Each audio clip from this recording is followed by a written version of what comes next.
ಮಂಗಳೂರಿನ ಪಾವೂರು ಉಳಿಯ ದ್ವೀಪ ಅಕ್ರಮ ಮರಳುಗಾರಿಕೆಯಿಂದ ಅಕ್ಷರಶಃ ನಾಶವಾಗಿತ್ತು. ಊರಿನ ಜನರ ಪ್ರತಿಭಟನೆ ಕಿಚ್ಚು ಮರಳು ದಂಧೆಕೋರರಿಗೆ ಬ್ರೇಕ್ ಬೀಳುವಂತೆ ಮಾಡಿದೆ. ದಕ್ಷಿಣ ಕನ್ನಡ ಜಿಲ್ಲಾಡಳಿತದ ವಿಶೇಷ ತನಿಖಾ ತಂಡ ರಚಿಸಿ ಗಸ್ತು ಹೆಚ್ಚಿಸಿದೆ.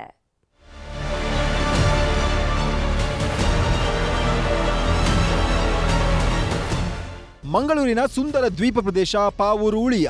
ಈ ದ್ವೀಪ ಕಳೆದ ಹಲವು ವರ್ಷಗಳಿಂದ ಮರಳುಕೋರರ ಅಟ್ಟಹಾಸಕ್ಕೆ ವಿನಾಶದ ಹಂತದಲ್ಲಿದೆ.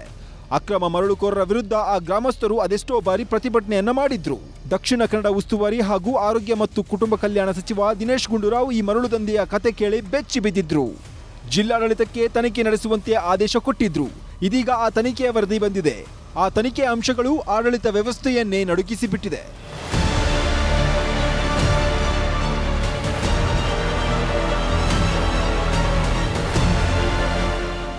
ದಕ್ಷಿಣ ಕನ್ನಡ ಜಿಲ್ಲಾಧಿಕಾರಿ ಮುಲೈ ಮುಗಿಲನ್ ಆದೇಶದ ಮೇರೆಗೆ ತನಿಖೆ ನಡೆಸಿದ ಸಮಿತಿ ವರದಿಯನ್ನ ಸಿದ್ಧಪಡಿಸಿದೆ. ಅಕ್ರಮ ಮರಳು ದಂಧೆಯನ್ನ ಕೂಡಲೇ ಸ್ಥಗಿತಗೊಳಿಸುವಂತೆ ಸಮಿತಿ ಶಿಫಾರಸು ಮಾಡಿದೆ.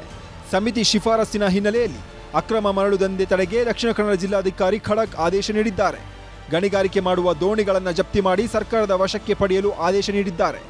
ಮರಳು ಶೇಖರಣೆ ಮಾಡಿರುವ ವಲಚಿಲ್, ಅಡ್ಯಾರು, ಗಾಡಿ ಬೈಲ್ ಜಾಗಗಳಲ್ಲಿ ಕಟ್ಟುನಿಟ್ಟಿನ ಕ್ರಮ ವಹಿಸಲು ನಿರ್ದೇಶನ ಮಾಡಲಾಗಿದೆ. ಪಾವೂರು ಉಳಿಯ ದ್ವೀಪದಲ್ಲಿ ಪೊಲೀಸ್ ಸಿಬ್ಬಂದಿ ನೇಮಿಸಿ ಗಸ್ತು ಹೆಚ್ಚಳ ಮಾಡಲಾಗಿದೆ. ಈಗ ಹೆದರಿಕೆ ಆಗ್ತದೆ.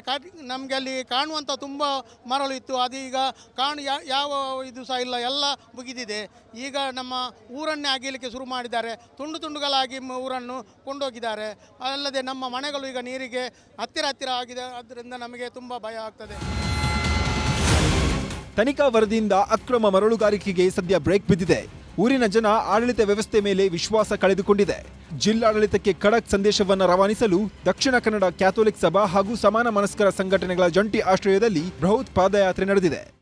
ಇವತ್ತು ಪಾವೂರು ಉಳಿಯ ಹಾಗೂ ಉಳ್ಳಾಳ, ಒಯ್ಗೆ, ರಾಣಿಪುರ, 62ನೇ ತೋಕೂರು ಇಂತಹ ಪ್ರದೇಶಗಳಲ್ಲಿ ಇವತ್ತು ಮರಳು ದಂಧೆಯು ಅವ್ಯವಹತವಾಗಿ ರಾತ್ರಿ ಹಗಲು ನಡೀತಾ ಇದೆ. ಈ ನದಿಯ ಜಿಲ್ಲಾಡಳಿತ ಹೇಳ್ತದೆ ಇಲ್ಲಿ ನಡೀತಾ ಇಲ್ಲ ಅಂತ, ಆದರೆ ನದಿಯ ನಡುವೆ 50 ದೋಣಿಗಳು ಈಗ ಹೋದರೂ ಅಲ್ಲಿ ಸಿಗ್ತಾ ಇವೆ. ಪೊಲೀಸರವರಿಗೆ ಯಾವುದೋ ಕಾಣದ ಕೈಗಳ ಕೈವಾಡವಿದೆ ಎಂಬುದು ಸ್ಪಷ್ಟವಾಗಿ ಕಂಡು ಬರ್ತಾ ಇದ್ದೇವೆ. ಏನೋ ಜಿಲ್ಲಾಡಳಿತದ ಈ ತನಿಖೆ ಪಾವೂರು ಉಳಿಯ ಗ್ರಾಮಸ್ಥರಲ್ಲಿ ಕೊಂಚ ಆಶಾಭಾವನೆಯನ್ನ ಮೂಡಿಸಿದೆ.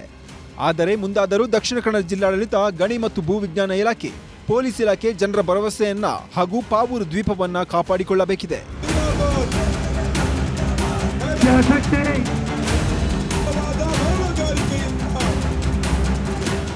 ನ್ಯೂಸ್ 18 ಕನ್ನಡ, ಮಂಗಳೂರು.